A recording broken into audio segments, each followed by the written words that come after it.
Hey everyone, welcome back to the deep dive here at the Justice Pro podcast, where we like to really get, kind of in the weeds of some of these topics. And today we're looking at something that I think a lot of our listeners, are going to have a personal and professional stake in.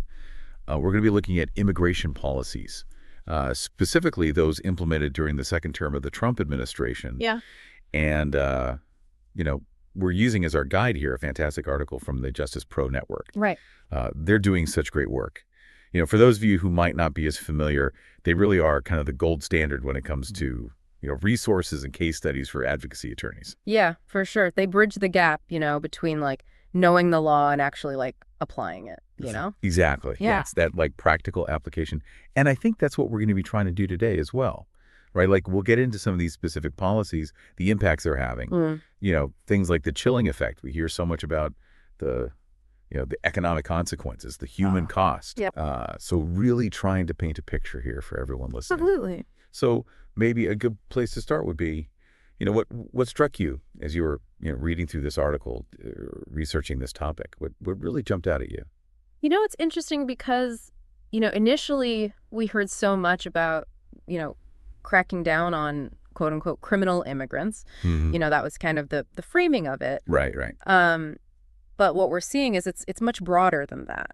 It's almost like this net has been cast, and it's so wide that it's catching U.S. citizens too. Right. It really does make you question that whole idea of targeted enforcement. Yeah. Right. Because like you said, this is impacting everyone. Mm-hmm. I mean, there's that case in the article, the U.S. veteran in New Jersey, right, who was detained even though he had a valid passport. Yeah. We've got, Native Americans from the Navajo Nation mm-hmm. Being swept up in this. And then even, beyond our borders, right, we're talking about Venezuelans who have legal status, no criminal history, being deported. Some even ending up in Guantanamo Bay. I mean, that's pretty wild. That's a pretty stark image right there, right? Yeah, it raises some serious concerns, about due process and, is there racial profiling going on? I think we have to ask those questions. Absolutely. And I think, when we use that term criminal immigrant, right, it's so loaded because it creates this narrative that criminalizes an entire population. Exactly. You're assuming guilt based on immigration status rather than, actual criminal activity. Right. And that feeds right into this idea of the chilling effect that we hear so much about. But I think for our listeners, it's important to understand, what does that actually mean on the ground? How is that impacting people's lives? So it's not just about the fear of deportation itself, right? It's about how that fear impacts your everyday life. You're less likely to report a crime if you're worried that, you're going to be apprehended by ICE. Yeah. You're less likely to go to the doctor. You're less likely to, even send your kids to school. Wow. The article mentioned there was a school district in Texas that actually had to send letters home to parents warning them about potential ICE raids on school buses. Wow. That's the reality we're dealing with. That's a chilling thought right there. Yeah. That's really scary stuff. And I think you start to see then the kind of ripple effects of this, right? Mm-hmm. It's not just the fear, it's also the economic fallout. Absolutely. The article points out how certain industries really rely on immigrant labor, agriculture, construction. Yeah.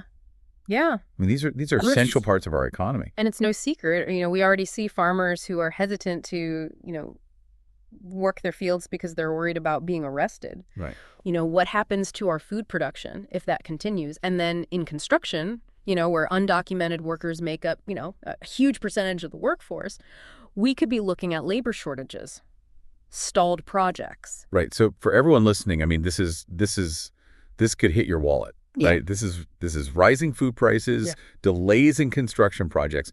This is impacting everyone. Absolutely. It's a ripple effect for sure. It's not just an isolated issue. And then, you start to look at the cost of all of this, right? The cost of this enforcement. Oh my gosh, it's astronomical. The Trump administration, had this goal of 1,000 arrests a day, which they haven't consistently met, but still. Right. I read in here, the American Immigration Council estimates that each arrest costs taxpayers on average over $6,600. Wow. And that's not even including transportation. That's a lot of money. Right. And you have to wonder, could those resources be better utilized? What if we took that funding and put it towards addressing the root causes of migration?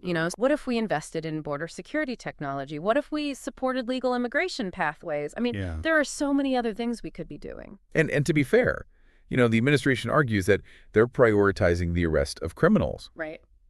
But the article makes a really important point that the definition of criminals has become so incredibly broad. Yeah. They're including people who may not even have a criminal history in that definition. So it just further blurs the lines and, perpetuates this idea that all undocumented immigrants are criminals, which, of course, isn't true. Right. And it goes right back to that fear, that chilling effect Absolutely. that we were talking about before. And to add to this, the administration is actually requesting a huge increase in funding for immigration enforcement. We're talking $175 to $200 billion. And if that request is granted, I mean, it's likely going to mean a continuation and maybe even an escalation of these aggressive tactics, potentially impacting millions of lives.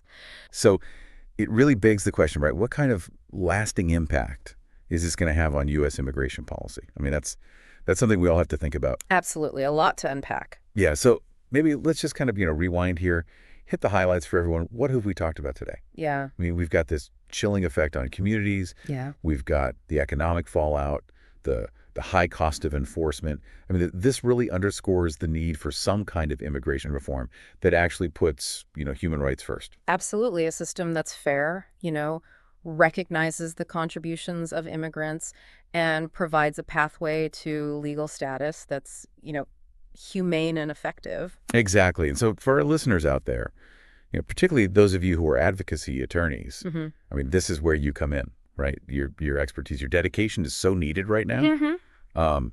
Be relentless, stay informed, Yes. be a voice for those who are being impacted by these policies. Yes. The Justice Pro Network is there to support you. Wonderful resource. So let's keep working together to make this system more just and more equitable for everyone. Absolutely. All right. Thanks for joining us.